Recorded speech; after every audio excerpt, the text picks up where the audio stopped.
ছোট মাছ রান্না করতে সবাই পারে, কিন্তু অনেকে অনেকভাবে রান্না করে। আমি যেভাবে ছোট মাছ রান্না করি সেটাই আজকে আপনাদের কাছে শেয়ার করছি।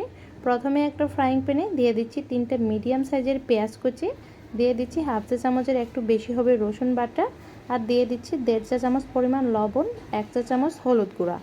এখন এই সবগুলো হাত দিয়ে ভালোভাবে কষলিয়ে কষলিয়ে মাখিয়ে নিচ্ছি, যাতে পেঁয়াজ থেকে রস বেরিয়ে আসে। তেল এবং মরিচ ছাড়া এগুলোকে ভালোভাবে মাখিয়ে নিতে হবে।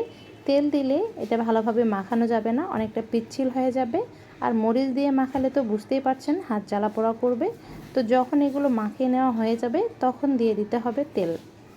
তো তেলটা দিয়ে আবারও ভালোভাবে মাখিয়ে নিচ্ছি। মাখিয়ে নেওয়া হয়ে গেছে, এখন দিয়ে দিচ্ছি ছোট মাছ। ছোট মাছগুলো প্রথমে ভালোভাবে পরিষ্কার করে নিয়েছি, তারপর আবারও লবণ দিয়ে ভালোভাবে ধুয়ে নিয়েছি। মাছগুলো দিয়ে ভালোভাবে মাখিয়ে নিচ্ছি। মাখিয়ে নেওয়া হয়ে গেলে এখন দিয়ে দিব পানিটা একটু বেশি করে দিচ্ছি। পানি দেওয়া হয়ে গেলে এখন দিয়ে দিব আলু। এখানে আমি মিডিয়াম সাইজের 4টার মতো আলু কেটে নিয়েছি। শুধু ছোট মাছ রান্না করলে খেতে কেমন যেন কাটা কাটা মনে হয়, কিন্তু আলু দিয়ে রান্না করলে কাটা কাটা মনে হয় না, যার কারণে আমি আলু দিয়ে রান্না করি। তো সব কিছু দেওয়া হয়ে গেলে উপর থেকে কাঁচামরিচ দিয়ে দিচ্ছি 8-10টার মতো। চুলাতে বসিয়ে ঢাকনা দিয়ে মিডিয়াম আঁচে কিছুক্ষণ রান্না করে নিচ্ছি। বেশ কিছুক্ষণ রান্না করা হয়ে গেলে ঢাকনা তুলে উল্টিয়ে দিচ্ছি।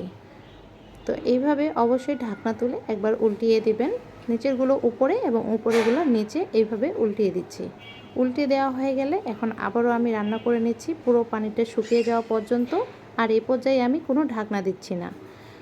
তো বেশ কিছুক্ষণ আবারও রান্না করে নিয়েছি, পুরো পানিটা শুকিয়ে গিয়েছে। আর আমার এই ছোটো মাছও রান্না প্রায় শেষের দিকে। পানিটা শুকিয়ে যাতে কড়াইয়ের মধ্যে হালকা একটু লেগে যায় সেই রকমভাবে ছোটো মাছটা রান্না করলে খেতে বেশি ভালো লাগে। খাওয়ার সময় একটা ঘ্রাণ পাওয়া যায়। তো সচরাচর আমি ছোটো মাছ রান্না করলে এইভাবেই রান্না করি, আমার কাছে বেশ ভালো লাগে। এমনকি আমার ফ্যামিলির সবাই ভীষণ পছন্দ করে। চাইলে আপনারা এইভাবে রান্না করে দেখতে পারেন, আশা করছি ভালো লাগবে। খুবই সহজ একটা রেসিপি আজকে শেয়ার করলাম। যাদের কাছে এই সহজ রেসিপি ভালো লাগে চ্যানেল সাবস্ক্রাইব করবেন এবং পেজ ফলো দিয়ে রাখবেন। আর রেসিপি ভালো লাগলে একটা লাইক দিয়ে দিবেন। যারা এতক্ষণ সাথে ছিলেন সবাইকে ধন্যবাদ জানিয়ে বিদায় নিচ্ছি। আল্লাহ হাফেজ।